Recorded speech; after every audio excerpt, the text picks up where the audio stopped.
প্রণব, তোমার আজকের ওয়েস্ট বেঙ্গল পুলিশের ইন্টারভিউ ছিল। হুম। তা তোমাকে প্রথম থেকে শেষ পর্যন্ত ইন্টারভিউতে আর কি কি কি বললো বা কি ধরলো আর কি যদি একটু বলো। প্রথমে তো গেলাম, প্রথমে ভেরিফিকেশন হলো, দিয়ে তারপর ইন্টারভিউ রুমে প্রবেশ করালো।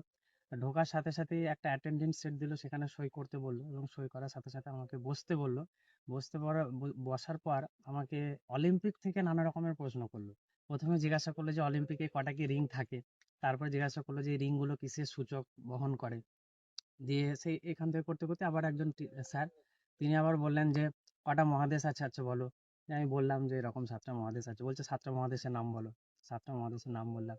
তারপরে বলছে ওশিয়ানিয়া মহাদেশের মধ্যে আছে এরকম দুটো দেশের নাম বলো। দিয়ে আমি বললাম যে অস্ট্রেলিয়া, নিউজিল্যান্ড। দিয়ে তারপর আমাকে আবার জিজ্ঞাসা করলো, আরেকজন স্যার কাউন্টার প্রশ্ন করলো যে ক্যাঙ্গারু কোন দেশে দেখতে পাওয়া যায়। আমি বললাম অস্ট্রেলিয়া দেশের মধ্যে দেখতে পাওয়া যায়। বলছে আচ্ছা ঠিক আছে। এই বলে এইটুকুই। আর দিয়ে সাবজেক্টের না, উপরে সাবজেক্ট থাকেনি, আমার উচ্চ মাধ্যমিক পাস ছিল। আচ্ছা তো আচ্ছা। এই জন্য এই ধরনের কোশ্চেন করেছিল। খুব জোর আর হার্ডলি সিচুয়েশন বেস কোনো প্রশ্ন না, করছে? আর কোনো কোশ্চেন করেনি, শুধুই অলিম্পিক নিয়েই কোশ্চেন করে গেল। আচ্ছা এক আচ্ছা। দেড় মিনিটের মতো হয়েছিল, দিয়ে ব্যাস এইটুকুই। দিয়ে ভিতরে ভিতরে কতজন ছিলেন স্যার ম্যাডাম? ভেতরে প্রায় 7 থেকে 8 জন ছিলেন। আচ্ছা। দুটো ম্যাডাম ছিলেন এবং 6টা স্যার ছিলেন। ইন্টারভিউ দিয়ে কি মনে হচ্ছে? ইন্টারভিউ তো দিলাম, দেখা যাক এরপর কি হয়, সবই ভগবানের ওপর। একদম একদম।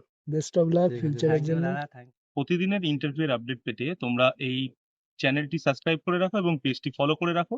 তাছাড়াও ফার্স্ট পিন কমেন্টে এবং ডেসক্রিপশনে একটি হোয়াটসঅ্যাপ গ্রুপের লিংক আছে। এই লিংকে ক্লিক করে তোমরা গ্রুপটি জয়েন করে যাও ডাব্লিউবিপি এবং কেপির প্রিপারেশন আরো মজবুতভাবে নেওয়ার জন্য। Thank you.